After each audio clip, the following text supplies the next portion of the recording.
देश में 14% युवा नशे का शिकार हो रहे हैं, जिसमें कि काफ़ी युवा नौजवान बच्चे,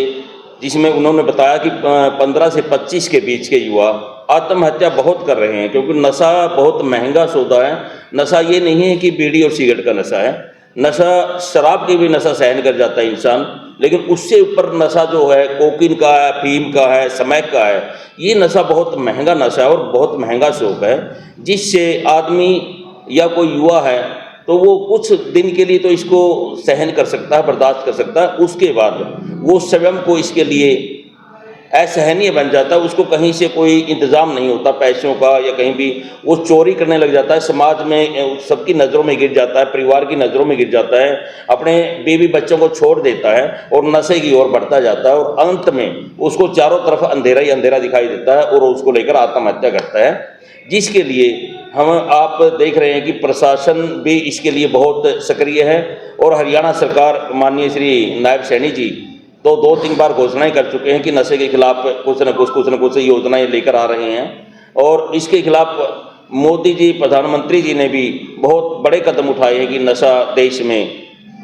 बहुत जड़ें खोखली कर रहा है विकास की और विकास की दर की। तो आदरणीय साथियों, मैं आपको बताना चाहता हूँ कि हमारी संस्था ने पहले तो भ्रूण हत्या रोको अभियान एक 2009-10 में चला था, जिसमें कैथल जिले में लिंग अनुपात में बहुत सुधार हुआ था, और उस समय गांव की सरपंच मेरी माता जी कस्तूरी देवी थी, तो उस समय मैं उनके साथ मिलकर हमने अभियान चलाया भ्रूण हत्या खिलाफ। हमने एक नारा देकर कि जिस घर में हो लड़की 500 रुपये पकड़ो तड़की, वो नारा देकर कम से कम 500 से 700 कन्याओं, नवजात कन्याओं को सम्मानित करवाया, उनकी माताओं को सम्मानित किया, और इस तरह से हमने लिंग अनुपात में सुधार किया। और उस दौरान हमारे लिंग अनुपात के सुधार को देखते हुए तत्कालीन मुख्यमंत्री भूपेंद्र सिंह हुड्डा जी और सांसद से नवीन जिंदल जी, तो उन्होंने मेरी माता जी जो कस्तूरी देवी पंचायत की सरपंच थी, और मुझे बुलाकर हमें 25 लाख रुपए इनाम गांव के विकास के लिए, लड़कियों के विकास के लिए दिए थे। तो उसके बाद उसके लगभग फिर जैसे जैसे देखते हैं कि 2 पहिया वाहनों की, वाहन चालकों की दुर्घटनाएं होती हैं बगैर हेलमेट के, तो हमने लगभग 1000 के करीब हेलमेट हम बांट चुके हैं संस्था की तरफ से, जिसमें आस्था मोदी के साथ भी आप लोग सभी थे। आपने देखा कि यहाँ पे पेवा चौक में भी बांटे थे, राजौंद में भी बांटे थे, हेलमेट बांट चुके हैं। उसके बाद संस्था द्वारा कॉलेज आने जाने वाली छात्राओं के लिए जो पैदल चलती हैं, आते जाते जो है नौजवान उनको टोंट कसते हैं, उनमें ताने देते हैं, उनको छेड़छाड़ करते हैं, तो हमने निःशुल्क ऑटो चलाए थे, आपने वो भी देखा होगा। वो भी आस्था मोदी जी ने हरी झंडी दिखाकर लगभग 10 ऑटो को रवानगी की थी। तो इस तरह फिर जैसे कि कोरोना काल था 2017-18 में, हमने लगभग हमारी संस्था ने 3200 भट्ठा मजदूरों को 1 महीने तक निःशुल्क दोनों टाइम का खाना दिया। तो वो भी हमने बहुत धैर्य से काम किया और उन मजदूरों को उनके घर पर पहुंचाया। तो लगभग इस तरह से हम काम पे काम जन सुधार के, समाज सुधार के काम करते रहे हैं। तो उसको देखकर अब देखा कि नशा बहुत भयंकर रूप ले रहा है, विकराल रूप ले रहा है, तो हमने नशे के खिलाफ एक आंदोलन छेड़ने का अब विचार किया है, एक प्रस्ताव पास किया है संस्था ने कि हम नशे के खिलाफ एक आंदोलन छेड़ेंगे, हर गांव तक, हर जिले तक पहुंचेंगे, हर युवाओं से संपर्क करेंगे, उनको हम उसके नशे के ऊपर में एक किताब जो है आपके सामने मैं दिखा रहा हूँ, एक नशे के ऊपर एक किताब लिख रहा हूँ, जिसकी हम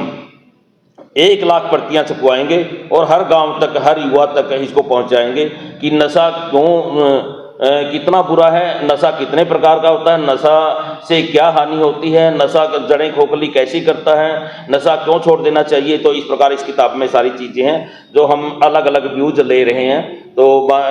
जिसे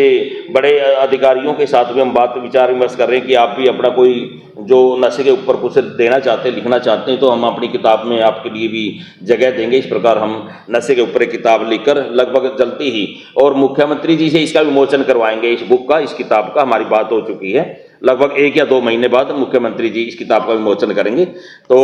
अब नशे के ऊपर हमारा टारगेट, अब नशा कैसे खत्म हो, कैसे कम हो, युवाओं की जिंदगी कैसे बचे, और किस प्रकार से हम इस समाज में नशे को खत्म कर सकते हैं। हरियाणा मुक्त अभियान को लेकर हम चलेंगे, जिसमें यात्रा निकालेंगे नशे के खिलाफ, और हर गांव जहाँ तक भी संभव हो सका हम इसका प्रचार और प्रसार करके युवाओं की जान माल की हानि को रोकेंगे। जी, तो आपकी कौन सी संस्था है, कितने के मेंबर और कब से कार्य कर रही है? क्या जी? कौन सी संस्था है, क्या नाम है संस्था का? समाज कल्याण एवं विकास समिति रजिस्टर्ड संस्था है जो 2017 से काम कर रही है और लगभग इसका समाज सुधार के काफ़ी कार्य कर चुकी है समाज कल्याण विकास समिति। अच्छा, एक दूसरी बात ये है, जो समाज कल्याण विकास समिति हमने रजिस्टर्ड करवाई है तो एंटी करप्शन ब्यूरो के तौर पर भी काम कर रहे हैं हम। जहाँ भी लोगों की कोई समस्याएं आती हैं हम मीडिया के बीच में रखते हैं, लोगों के बीच में रखते हैं, अधिकारियों के पास उस समस्या को लेकर जाते हैं तो उनके समाधान के लिए ऊपर लिखते हैं, प्रशासन से मिलते हैं, यानी मुख्यमंत्री तक, हाई कोर्ट, सुप्रीम कोर्ट तक भी जाएंगे। तो समाज में कोई व्यक्ति दुखी ना हो या कोई किसी चीज़ से वंचित ना हो, किसी योजना से वंचित ना हो, तो ये संस्था हमारी उसके लिए भी काम कर रही है।